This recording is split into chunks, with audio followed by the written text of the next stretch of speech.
सर्वांना नमस्कार. अर्जुन मयुरी लव्ह स्टोरीचे 112 भाग यापूर्वीच अपलोड केलेले आहेत. कृपया ते सर्व भाग ऐकण्यासाठी आपल्या चॅनलला भेट द्यावी. आता सचिन फॅक्टरीतून घरी आला. फ्रेश न होताच तसाच अर्जुन आणि तो दिवसभर फॅक्टरीमध्ये काय काय झालं त्याचं डिस्कशन करत हॉलमध्ये बसले होते. इतक्यात लताने त्या दोघांनाही चहा दिला.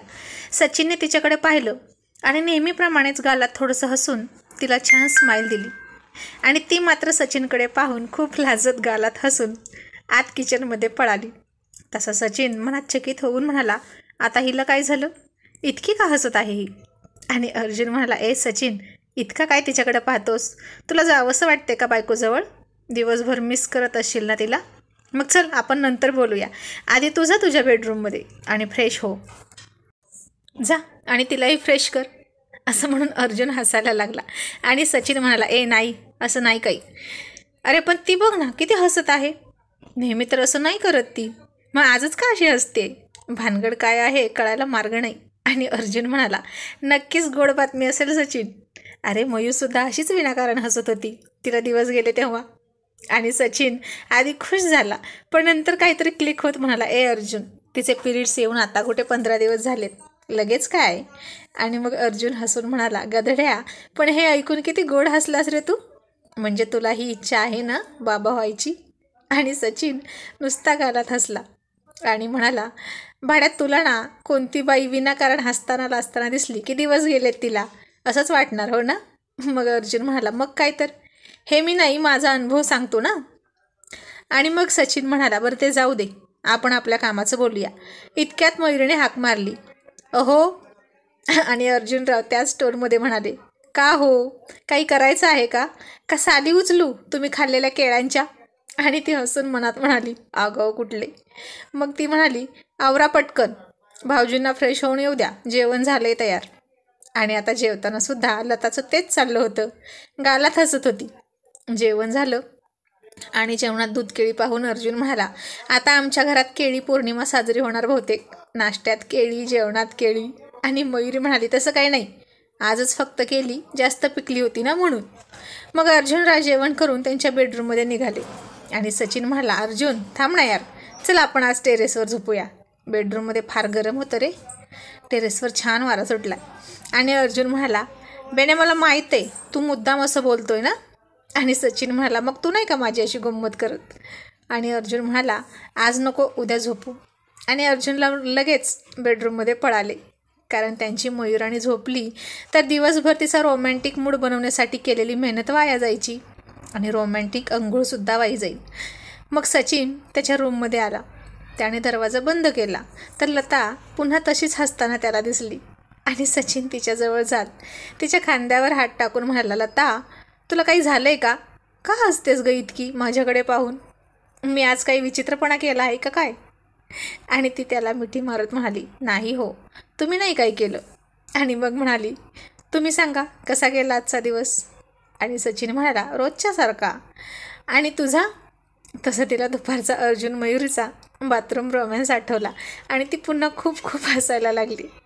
पण आता मोठ्याने हसत होती ती. आणि सचिन म्हणाला, ही काय अशी वेड लागल्यासारखी करते, भूत बीत लागलं तर नाही ना हिला? आणि मग तो तिला आणखीन गुदगुल्या करत म्हणाला, हस हस, अजून हस. आणि ती खूप हसत बेडवरून उठली आणि सचिनही उठून अजूनच तिला गुदगुल्या करत होता. अहो बास बास असं म्हणून ती रूमभर पळत होती आणि सचिन तिच्या मागे मागे जाऊन अजून तिला गुदगुल्या करत होता. मग ती थकून बेडवर बसली, तरीही थोडी थोडी हसतच होती, जसं जसं आठवल तसं तसं. आणि आता सचिन तिच्या शेजारी बसून तिला तशीच बेडवर झोपवत दोन्ही हातांनी पकडून म्हणाला, आता सांगतेस का, का हसतेस, नाहीतर अजून गुदगुल्या करेन हा. आणि मग ती तिचं हसू ओसरल्यावर म्हणाली, अहो आज की नाही.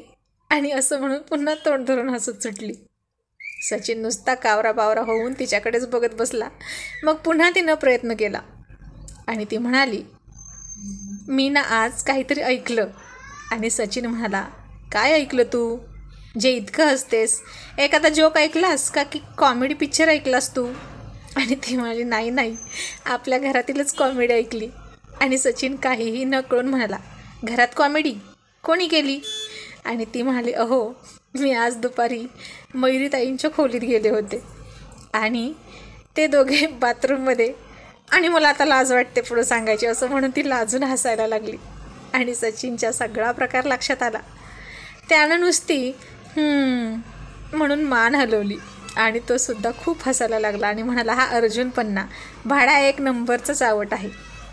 अगं तो असल्यावर comedy, tragedy, romance, action, thrill असं सगळं एकाच पिक्चरमध्ये बघायला मिळतं असं म्हणून त्यानं तिला जवळ घेतलं आणि म्हणाला, पण तू हसतेस इथपर्यंत ठीक आहे, पण लाजत का होतीस मला बघून?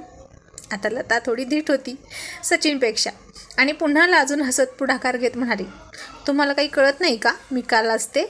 आणि सचिन मुद्दाम म्हणाला, नाही मला नाही कळलं. मगाशी तर मला वाटलं गुड न्यूज आहे की काय म्हणून इतकी लाजतेस.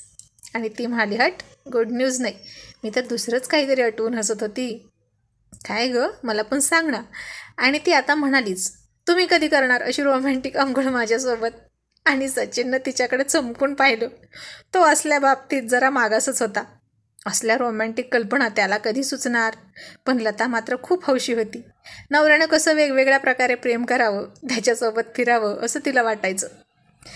आणि तो फार उदासीनता दाखवत म्हणाला, लता अगं काय हे कसं वाटतं ते?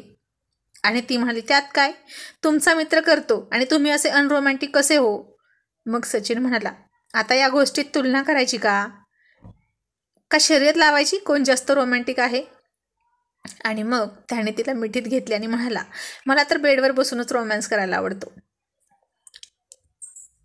आणि मग ती त्याला दूर ढकलत म्हणाली, जा मग तिकडे, नका येऊ माझ्याजवळ. आता तो काही राहुल आणि अर्जुनसारखा डॅशिंग नव्हता. त्याचा स्वभाव मुळातच सौम्य होता. त्यामुळे बायकोला नमवायचं कसं हे त्याला इतकं सांगूनही कितीही अर्जुनने क्लास घेतले तरीही इतक्यात तरी जमणार नव्हतं. त्याला राग आला तर फक्त 4 दिवस अबोला पकडायचा, बास इतकंच. पण बायकोला मात्र काहीही बोलत नव्हता, स्वतःलाच त्रास करून घ्यायचा. कडक धारदार बोलणं त्याला कधी जमेल काय माहीत. अर्जुन राहुल मात्र तिथल्या तिथं खटका मिटवून टाकायचे. बेडरूममधलं भांडण सकाळपर्यंत टिकतच नव्हतं. आणि सचिन आता तिचीच मनधरणी करत म्हणाला, ऐक ना लता, अगं असं काय करतेस? मला नाही आवडत असलं काही विचित्र करायला खरंच. आणि मग ती चिडून म्हणाली, त्यात काय विचित्र? पावसात नाही का भिजणार तुम्ही कधी माझ्यासोबत? तसंच हेही.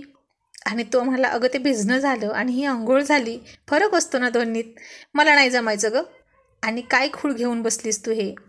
तिचाही काही दोष नव्हता, तो फार रसिक होता. बायकोसोबत फिरावं, हॉटेलमध्ये जावं, तिला जबरदस्ती करून कुठेतरी न्यावं असं काही नाही. मग तिची अपेक्षा असेल ना.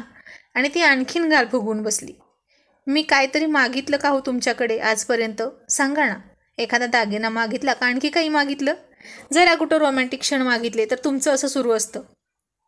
एकतर आपल्या घरचे असे वागतात, कसलंच कौतुक नाही केलं त्यांनी माझं, आणि तुम्हीही करत नाही, तरी मी खुश आहे ना. आणि सचिन आता गप्प बसला. तिचं बरोबर होतं म्हणा. मयुरीचं सुद्धा कोणीच घरी कौतुक नव्हतं करत. सासरी नव्हतंच तिचं कौतुक करायला कोणी. पण अर्जुनराव तिची हौस आणि कौतुक इतकं करत होते की तिला कधीच कुठल्याच गोष्टीची कमी पडली नाही.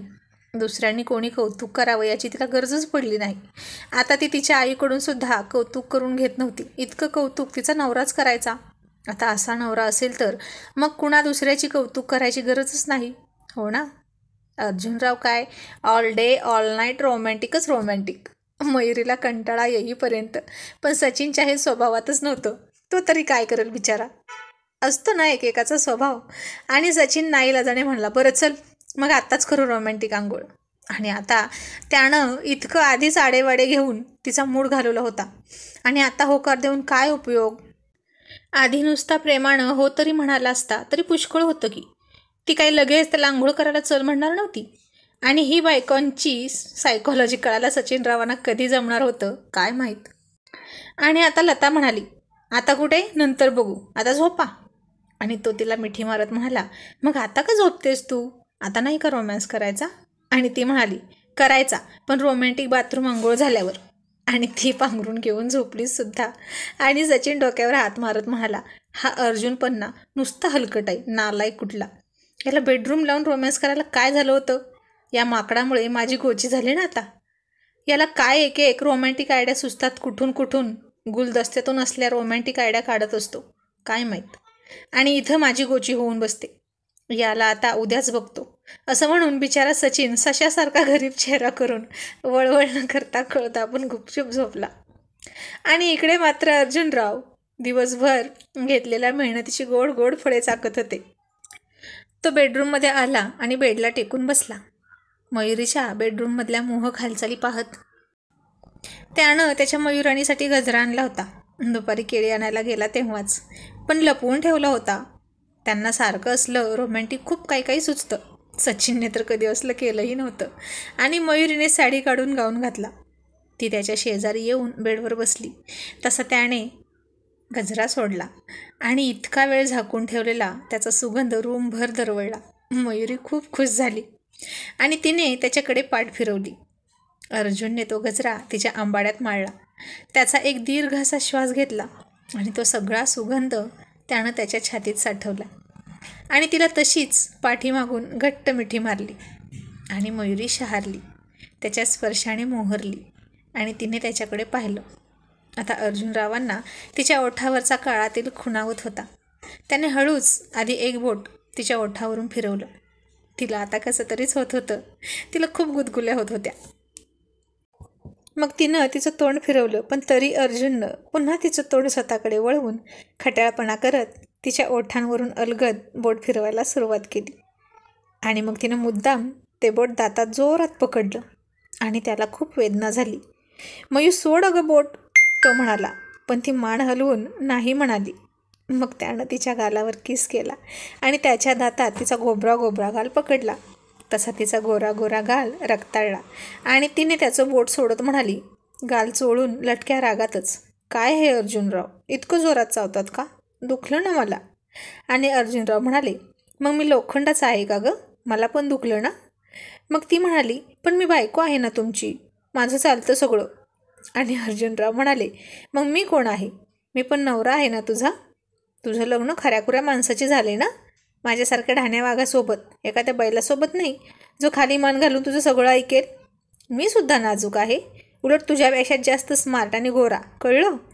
तू आपली घरात बसून बसून नाजूक गोरी दिसतेस, पण मला तुझ्यासारखं असं घरात बसून नाही ना चालणार. झालं, अर्जुनरावांची नवरेगिरी सुरू झाली.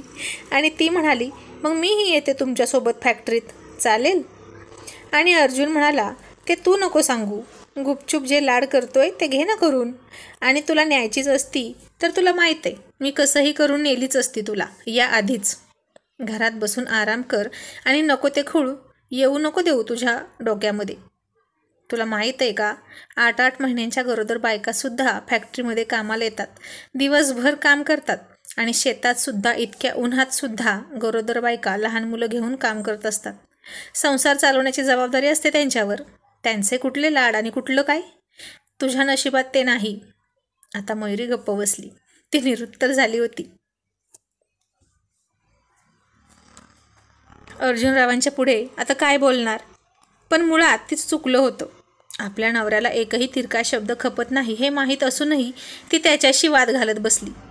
आणि मग अर्जुनने पुन्हा तिला जवळ ओढून घेतली आणि तिच्या डोळ्यात डोळे घालून तिला हसून डोळा मारत म्हणाला, आता झालं ना बोलून, आता प्रेम करूया. तसं तिनं हसूनच त्याच्या ओठांवर ओठ टेकवले आणि किस करू लागली. आणि आता पुन्हा एकमेकांना गुपचूप देणं घेणं चाललं होतं. त्यांची ती प्रेमाची देवाणघेवाण बराच वेळ चालली होती आणि आता ती अधीर झाली. तिने त्याला इशारा करून सांगितलं आणि तो वर आला. काही वेळाने दोघेही घामाने डबडबले आणि अर्जुन तिला पाठीमागून मिठी मारत तिच्या पोटावर हात ठेवून झोपला. आता सकाळी नाश्ता करून आणि डबा घेऊन दोघेही ऑफिसला निघाले. मयूरने खूप प्रेमाने अर्जुनरावांना डबा दिला, कारण रात्र खूप छान गेली होती ना त्यांची. पण लताने मात्र डबा आणला.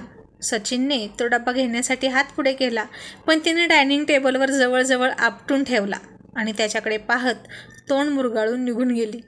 तसं सचिननं तोंड पाडलं आणि अर्जुनराव मात्र मयूरकडे पाहून डोळा मारत हसत होते. आणि सचिन मनातल्या मनात दात ओठ खात म्हणाला, ह्याच्या आईच्या गावात कसा हसतोय हा नालायक. नाही ते प्रयोग करून दुसऱ्यांना जळवतो. इथं रात्रभर माझी वाट लावून स्वतःच्या रात्री रंगीन बनवत बसलाय. आंबट शौकीन बेन हलकट कुठला.